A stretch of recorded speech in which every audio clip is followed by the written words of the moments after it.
High বন্ধুরা, কেমন আছেন? আশা করি সকলেই ভালো আছেন। আপনাদের সকলকে আমার সহজ কুকিং চ্যানেলে স্বাগত জানাই। তো আজকে আমি বানিয়েছি ডাঁটার ডাল আর গোটা জিরে দিয়ে আলু ভাজা।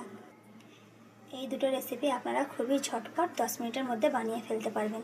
তো চলুন তার জন্য কী কী নিতে হবে দেখে নিই। ছোটো বাটির 1 বাটি মসুর ডাল 1 ঘন্টা ভিজিয়ে রাখতে হবে জলে। এবার পরিষ্কার করে ডালটা ধুয়ে নেব। একটা বড় সাইজের পেঁয়াজ কুচি, 1 চামচ রসুন বাটা, অল্প হলুদ গুঁড়ো, অল্প ধনে গুঁড়ো, জিরে গুঁড়ো আর লঙ্কা গুঁড়ো, 1 চামচ সর্ষের তেল। এবার হাতে করে ভালো করে মেখে নিতে হবে ডালটা। এভাবে দিয়ে দেবো 1 গ্লাস জল। এবার গ্যাসে বসিয়ে দেবো, ঢাকনা চাপা দিয়ে ডালটা ফুটিয়ে নেব। ডাল ফুটে গেছে, এবার দিয়ে দেবো ডাঁটা দিয়ে 2টো সিটি দিয়ে নেব।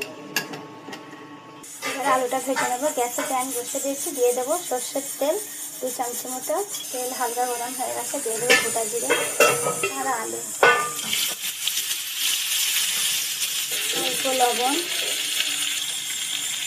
হলুদ গুঁড়ো, ধনে গুঁড়ো, জিরে গুঁড়ো আর লঙ্কা গুঁড়ো। ভালো করে মিক্স করে নেবো আলুর সঙ্গে মশলাগুলো। দিয়ে দেবো 2টো কাঁচা লঙ্কা আর 2-4টে কড়ি পাতা, দিয়ে ঢাকনা চাপা দিয়ে এখানে রেখে দেবো 5 মিনিটের জন্য। 5 মিনিট হয়ে গেছে, আলুগুলো সিদ্ধ হয়ে গেছে। আপনাদেরকে এখানে একটা কথা বলে দিই, যখন 5 মিনিট রাখবেন আলুটা সিদ্ধ হওয়ার জন্য 1 মিনিট ছাড়া প্লেটটা সরিয়ে এইভাবে নাড়াচাড়া করে নেবেন। আর ওটা খুব ভালোভাবে সিদ্ধ হয়ে যাবে, এটা ভাজা ভাজা হয়ে যাবে। আলু ভাজা হয়ে গেছে, গ্যাসটা বন্ধ করে দেবো। ডালটাও সিদ্ধ হয়ে গেছে, দিয়ে দেবো লবণটা আপনারা আপনাদের হিসাবে দেবেন। আর দিয়ে দেবো জলটা পরিমাণ মতো দেবেন।